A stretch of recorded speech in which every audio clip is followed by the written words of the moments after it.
काशी में आज जगर मगर है। अविनाशी काशी, अपराजेय काशी, अद्भुत काशी, अप्रतम काशी और अवघड़ काशी। सबसे अद्भुत दृश्य जिसके लिए काशी ने और काशी के साथ साथ पूरे देश ने कुछ सदियों तक प्रतीक्षा की। रानी अहिल्याबाई, जिनकी आज मूर्ति वहां स्थापित हुई है विश्वनाथ कॉरिडोर में, और महाराजा रणजीत सिंह, और उसके बाद इतिहास में नाम लिखा जाएगा मौजूदा प्रधानमंत्री नरेंद्र मोदी का काशी के संदर्भ में। काशी दिव्य तो सदा से है। मार्क ट्वेन ने लिखा था कि इतिहास से भी पुरानी काशी। हम लोग मानते हैं कि भगवान विष्णु के त्रिशूल के मध्य शूल पर स्थित है काशी। केदारनाथ सिंह कहते हैं, आधी जल में, आधी थल में, आधी शंख में, आधी कमल में काशी। तो अद्भुत काशी है। और सबसे बड़ी बात, काशी में बाबा विश्वनाथ के धाम को भव्यता देने के लिए, आभा देने के लिए, विस्तार देने के लिए इतना लंबा इंतजार करना पड़ा इस देश को।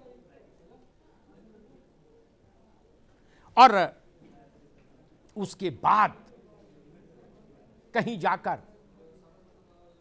ये परिस्थितियां बनी कि नरेंद्र मोदी गुजरात से आए, बनारस में से चुनाव लड़ने, वहां से सांसद निर्वाचित हुए, देश के प्रधानमंत्री निर्वाचित हुए, और उसके बाद से फिर इस परियोजना पर काम शुरू हुआ। और मणिकांचन योग ये रहा कि केंद्र में मोदी जी प्रधानमंत्री थे तो राज्य में योगी आदित्यनाथ मुख्यमंत्री थे। इसलिए ये इतनी जल्दी और इतनी कुशलता के साथ संभव हो पाया।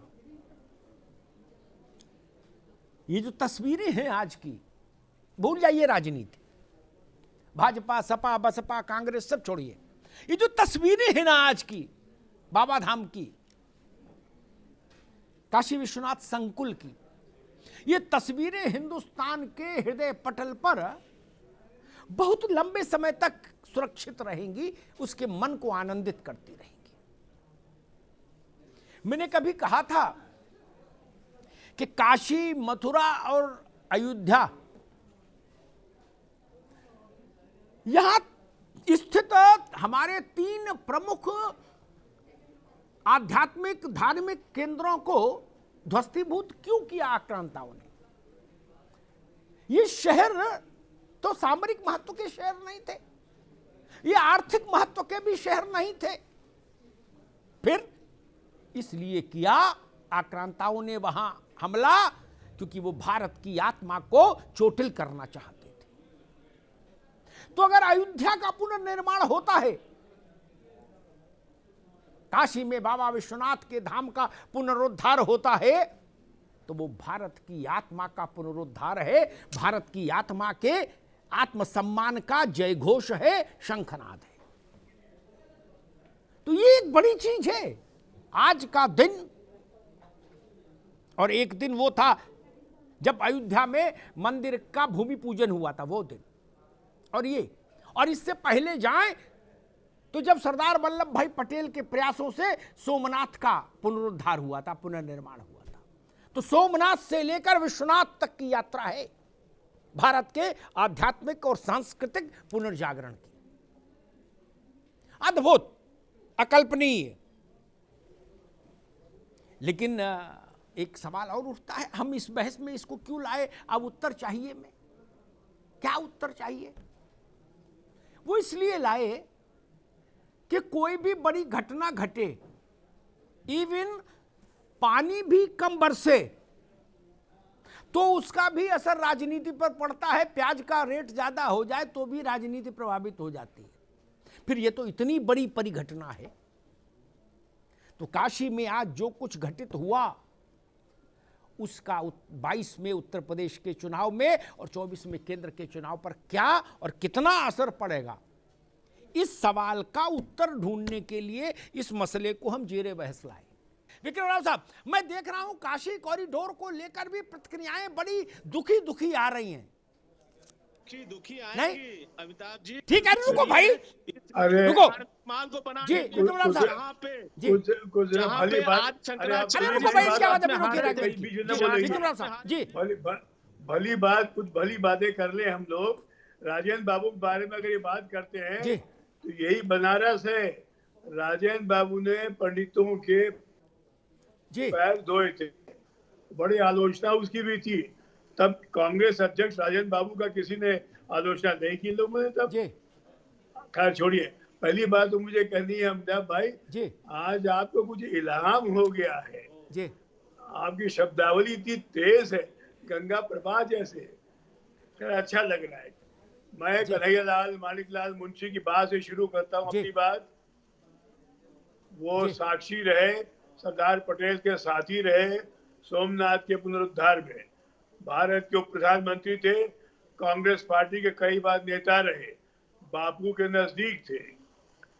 सरदार पटेल ने कहा कि हम सोमनाथ बनवाएंगे, तो तब कांग्रेस नेता जवाहरलाल नेहरू का नहीं बनना चाहिए, और देश को आजाद कराने वाले मोहनदास करमचंद गांधी बापू ने कहा था बनना चाहिए। कहा था सरकारी पैसा नहीं लोगे, यही शर्त थी। तो नेहरू बड़ा है, बापू बड़े हैं। बापू ने मट्टी के लोगों को आदमी बना दिया। बापू ने कहा था। सरदार पटेल क्या किया, आश्वस्त किया बापू को। मुंशी के अनुसार जो यूपी के गवर्नर बातें हुए, जी जी, मुंशी ने क्या किया, सरदार पटेल साथ गए और वहां अरब जो सागर के खिलाफ के पास खड़े होकर शपथ ली। जूनागढ़ के नवाब को बुलाया पटेल ने, तुम चेयरमैन बनोगे ट्रस्ट के, ताकि सेकुलर अप्रोच आ सके, और तुम्हारी वजह से, तुम्हारे लोगों की वजह से टूटा है। और जब जब सोमनाथ का पुनरुद्धार हुआ है, भारत के गौरव का प्रतीक हुआ है। जूनागढ़ के नवाब ट्रस्टी थे, एक पैसा नेहरू सरकार से नहीं लिया गया, खुद जनता ने पैसा जमा किया, बंबई अहमदाबाद के लोगों ने, और वो बना। ये तो सेकुलर कल्चर है सोमनाथ की, साफ बात। और दूसरा मैं कहना चाहूंगा आपसे, राजेंद्र बाबू से न जाने कहा था नेहरू ने, यही नेहरू जिन्होंने कहा था राजेंद्र प्रसाद के शवदहन पर राष्ट्रपति राधाकृष्णन से तुम पटना मत जाओ। कहा राष्ट्रपति राधाकृष्णन ने, नेहरू ये गलत होगा, भारत का राष्ट्रपति रिटायर हुआ है, तुम्हें भी आना चाहिए, मैं तो जाऊंगा। किन कांग्रेसियों की बात कर रही है? ये कांग्रेस का चरित्र रहा है कि राजेंद्र प्रसाद के शवदहन में नहीं जाना है, सरदार पटेल को अलग परेशान किया। खैर छोड़िए, मैं इस बात नहीं जाऊंगा। मुझे कहना, आज 352 साल के बाद भारत ने करवट ली है, और काशी विश्वनाथ का कौन विरोध करेगा? औरंगजेब ने हमला किया, भूल गए? डॉक्टर लोहिया नास्तिक थे, जेपी और लोहिया नास्तिक थे। इन लोगों ने क्या किया? लोहिया का एक प्रस्ताव था, आज ये बहस सब खत्म हो जाती, ना होती, हिंदू मुस्लिम नजदीक आ जाते। लोहिया ने हमीद दलवाई, पूना के मुस्लिम शोध समिति के अध्यक्ष की बात की। दोनों ने 200 मुस्लिम युवा को तैयार किया कि तुम लोग, हमीद दलवाई ने और लोहिया ने, काशी में, बनारस में और यहाँ मथुरा में और अयोध्या में, फैजाबाद में तुम लोग जाओगे, सत्याग्रह करोगे कि सत्ताधारी बादशाहों ने राजशक्ति का दुरुपयोग करके बुनियादी अधिकार तोड़ा है बहुसंख्यक का। इतिहास से माफी मांगो, वहां पुनरुद्धार करो, जैसे 48 की बात है। जी बिल्कुल ठीक बात। लोहिया तो हिंदू नहीं थे, लोहिया नास्तिक थे। हमीद दलवाई मुसलमान थे, उनके भाई अभी एमपी हैं, कांग्रेस पार्टी के एमपी हैं। इन लोगों ने कहा था। किस बात की बहस हम लोग कर रहे हैं? ये गौरव का दिन है, भारत ने करवट ली है। तो 57 को भी कहते हैं जो सामंतियों का युद्ध था, 1857 सामंतियों का युद्ध था, जनता का युद्ध नहीं थे, कह दीजिए। ठीक है।